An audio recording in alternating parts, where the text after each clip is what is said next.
B, and Elizabeth too. How you doing, Elizabeth? I'm doing fabulous. We are here today to share with you the ATNR reflex.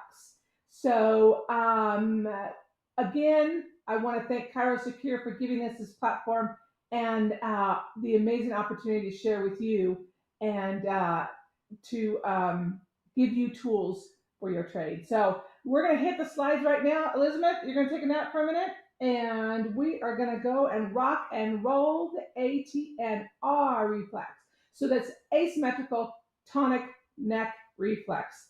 And of course, as chiropractors, we are concerned about the neck in this whole thing. So again, Cairo Secure, you're amazing. Thank you for giving us this opportunity. We are going to dive in. We have done so much already. Go back and listen to previous classes. They are giving you, I am helping to give you an opportunity to learn these reflexes for free. So go back, hit Cairo Secure's Facebook page or our Intersect for Life Facebook page and listen to previous classes, and you get them all the reflexes. Boom. So we are in ATNR. We did spinal collant already. We did tonic labyrinthine already. We are working our way to the symmetrical tonic neck reflex and then Babinski. And then after that, I've got, I can't tell you what, but an incredible surprise for our next incredible series coming up.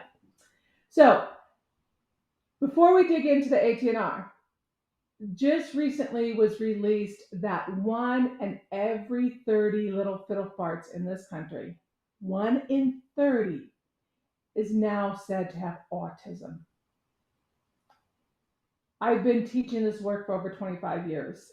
This is my biggest nightmare. And so much of what I've dedicated to try to stop the train.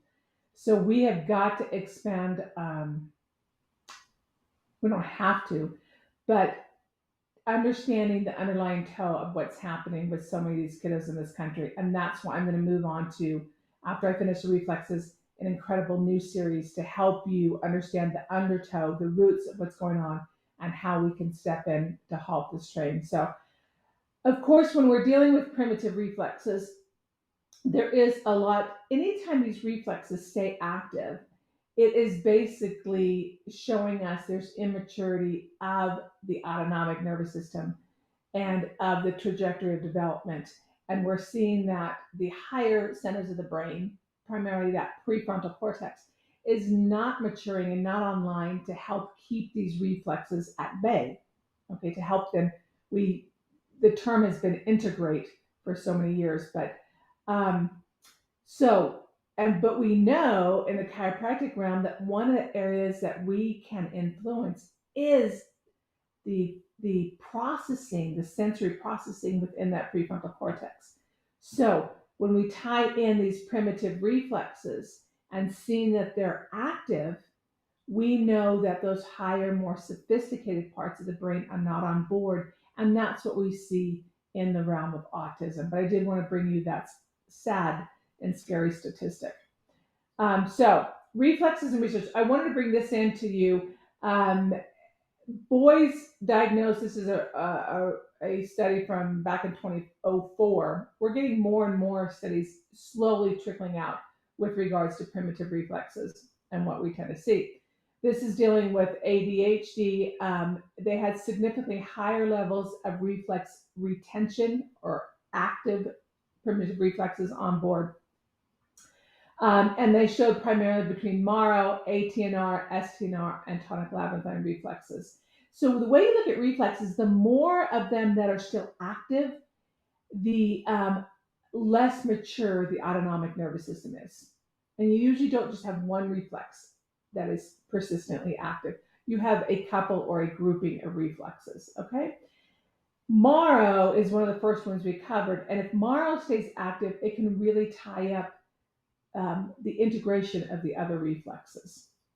And specifically related to the ATNR has been very much associated with quote unquote dyslexia, with reading, spelling, immaturity, difficulties. This particular study found that the ATNR was persistent in kiddos that had reading and math struggles. The ATNR reflex is going to, it's that fencer pose in the little fiddle farts. So again, we want to see these primitive reflexes active in the infantile months. We don't want to see them active past the age of 1 year. In the infant, we simply can turn their head and we see if they engage into the fencer pose. So always remember that the side that we turn our head to is the side of extension. So the eyes follow that outreached hand. Okay?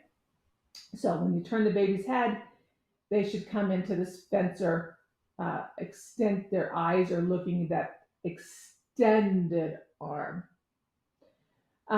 This is going to do a lot with hand-eye coordination. So later in the later years, they might have difficulty with hand-eye coordination, even catching and throwing, anything again, and crossing the midline activities. In our country, crossing the midline activities are going to, two key academic skills there are going to be reading and writing. So it stands to reason we saw that study that showed that kiddos with an active, persistent ATNR struggled with mathematic skills and then with reading skills. So reading, writing, we cross the midline from left to right in this country.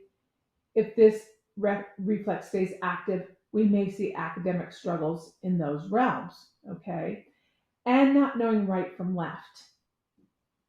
And so this is a case often with our dyslexic individuals, okay? Again, our reflexes represent the maturation of our sensory systems, our sensory motor systems. The ATNR in particular represents auditory, vestibular, visual, and proprioceptive maturation. So if this reflex is active, those sensory systems may not be mature. So we see struggles in the sensory motor component with regards to those four sensory systems and the ATNR being active. All right. So again, if the ATNR is persistently active, we might see dyslexia, reading struggles, handwriting, visual processing, math, scoliosis. So this is the second reflex that we've talked about that is associated with ascoliosis. Last month we talked about the spinal galant. These two reflexes, if active, can lend themselves to that individual having a lateral curve or scoliosis. So what's fun in your practice is if you have the older child coming in that has a scoliosis, you may not want to examine or check for all of these reflexes, but they present with a scoliosis, you may want to check at least the spinal galant and the ATNR. And you start seeing these associations, which is quite fun. So you might just want to check those two reflexes and start doing some work with those reflexes with your scoliosis patients. Likewise, if you do want to scan the primitive reflexes as part of your examination, you might not want to do the integrative work, but it might be part of your examination. And then as you get them under care, you can show the parents, look, when we started care, these primitive reflexes were still active, meaning your child's neurological integrity wasn't maturing. Now they've been under chiropractic care. We're seeing these reflexes integrate. They're not staying active. That can be part of your reevaluation and showing the parents some objective measures of how your care is helping. You might want to check these reflexes, and let's say you see a spinal galant and ATNR active, you may be a little bit more honing in on lateral curves. and watching that child for progressive possible scoliosis. So this is the way you can use this work. All right, so let's look at, okay, so Steffi says, Maro integrates before before ATNR. If Maro is active, it might hold up the maturation and integration of many reflexes, including the ATNR. So always go back and say, okay, is Maro hanging this one up? And ATNR may hang up the integration of STNR. Okay, so look at kind of those stepping stones of development. Again, I doubled that slide. So scoliosis, poor handwriting, eye tracking issues, hand-eye coordination, again, crossing a midline. This is incredibly important because we need to know we have two sides of our brain and two sides of our body for whole brain, whole body learning and performance.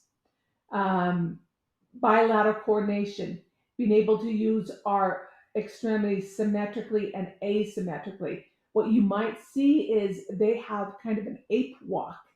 They don't have an arm swing when they walk. Okay, so these are little signs we can look for. Every time they turn their head, their arm extends and their fingers open.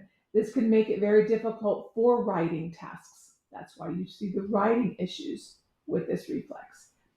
Driving, your adults or your teenagers learning how to drive, when they turn their head to look for crossing traffic or so forth, that arm might want to extend and pull the steering wheel and then go off and veer off. It's going to be a very scary reflex to be active when you are a driver, a new driver. So these are the things we're concerned about. And it's fun to put these pieces together for parents and to validate your work and how these reflexes can help integrate and mature at that time. So your adults and you might even see it in your little fiddle farts that their chronic neck tightness, you just can't get those muscles to relax. And the other thing you might have is chronic one-sided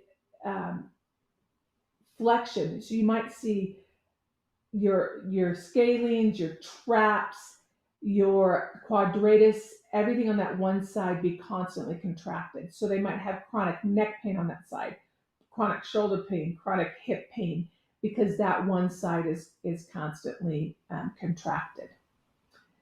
And then what can happen, if you want to look from a musculoskeletal fascial standpoint, is that one side stays contracted all the time. You may get tethering on the opposite side. So I'm turning my head to my right, and my right arm always wants to extend. I'm persistently active on that side. Okay, so we can have a chronic flexion on one side, and it tethers its tension on the other side. So what you might see in your little fiddle farts or your adults, you might see that, let's say, crawling pattern. They will be able to bring that right hip. So I'm positive on the right for that ATNR. Might bring that hip to flexion, but the left leg stays in extension. It's this contraction on one side, basically tethering the opposite side, and causing tethered tension on the opposite side. In the adults, you might see even a tethering all the way down that left side, so you get a plantar fasciitis on the other side. So it's all this, the body's in a check and balance system, right? So those are things to look at as we're looking at ATNR. So how are we going to screen it? Okay, and our babies, we said, lie them supine, turn their head, look for that fencer pose. In the older child, again, age 4.5-ish and up, we can do what we call Schilder's test. I call it the floppy monster, okay? I don't like to use the word test with my little fiddle farts because they think, it can stress them out. I say we're going to do floppy monster, okay? In fact, I tell the parents, I consult with the parents before they bring their child in. I say, we're not going to tell a child that we're going to test them for the different things. I say, we're going to see this, go see this crazy lady. She likes to do some exercises and have fun and goof around. It's no big deal, no stress. Okay. So we're going to do the floppy monster. Arms are straight out to the side. The hands flex in a flex position. Okay. And I say, let's just try to keep your arms there if you can. We're going to be like a floppy monster, like at Halloween. Eyes are closed. You are simply going to take their head and turn it from side to side. You're going to turn it one way first. Eyes stay closed. Hold for a count of 10. Bring the head back to midline. Eyes are still closed. Hold for a count of 10. Eyes are still closed. Turn the head in the opposite direction. Okay, and you'll do 2 passes like that. What you're looking for is, can they keep the arms straight out in that position? Or do the arms tire and they start to kind of drop and splay out like this child's kind of doing? Look for their facial expressions. Are they, are they really under stress mode? Do their arms move with the head position? If they move like about a 30-degree rotation in the direction with the head, that's kind of a mildly active, persistent ATNR. If you go up to about 60 degrees, that's a little bit more, that's a moderate. If you go beyond that, if these arms are just swinging over with that head rotation, that is a marked, persistently active ATNR. Again, the more a reflex mimics the infantile pose, the more active it is. But again, look for, do they just simply tire and fatigue and the arms start to drop out and splay out? That is still a mildly active ATNR. So we do those 2 slow passes. And then what I do, you also can look if just one arm drops. I turn my head to the left and that arm slightly drops on that side. So look for these little cues. Again, facial expressions. And then what I do is do 1 quick pass. You've done the slow passes, 10 seconds to each side, and then you turn the head quickly and see if you can basically activate that a little bit more, especially if you just are seeing mild signs. It might come out more when you do it, that quick pass. I want to show a little bit another way to test it. So that was shielders. You can do also what we call a quadruped test. I want to show you that in action. And I am going to show you a modified version of integrating this. You have to remember, sensory work, sensory exercises, reflex integration, it's not a one size fits all. It's not like shoe size, right?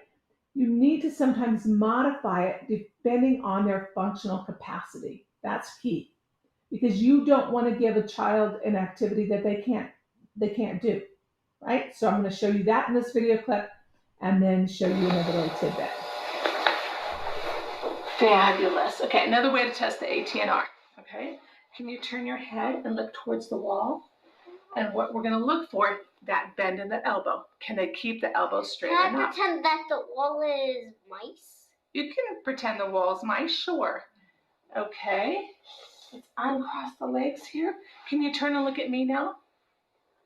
Can you turn your head this way and look at me? Fabulous. Look at my nose. Can you turn to the wall? Can you turn to look at the mice on the wall again? Okay, and she has, it's hard for her to keep those elbows straight. Can you turn and look at my nose? Oh, good job. And we wore her out. So good job, Harley.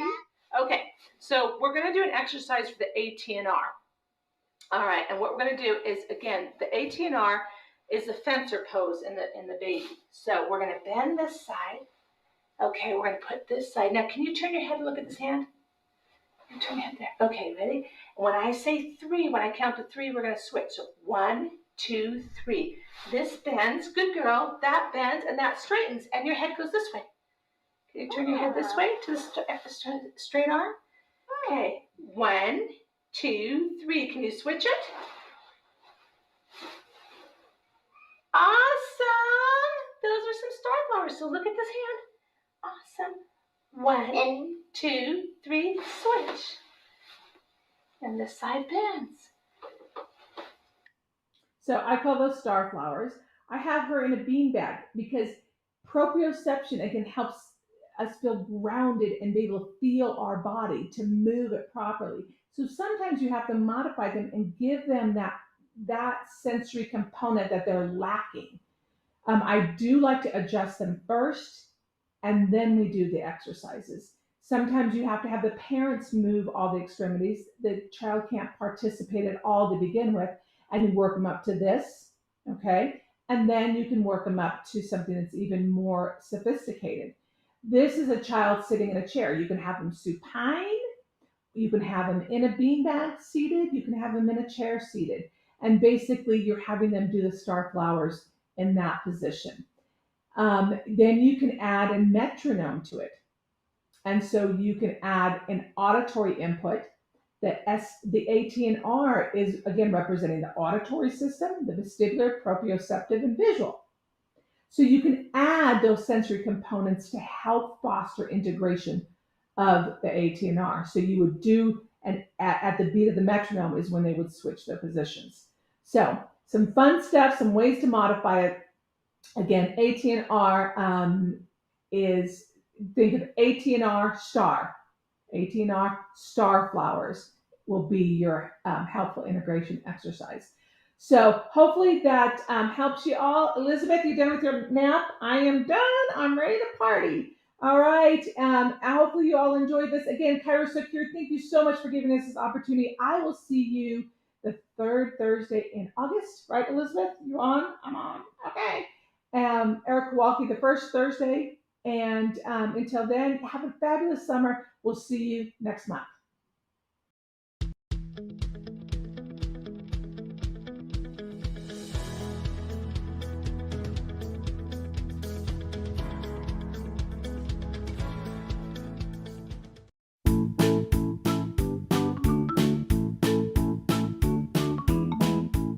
Today's pediatrics show, Look to the Children, was brought to you by ChiroSecure.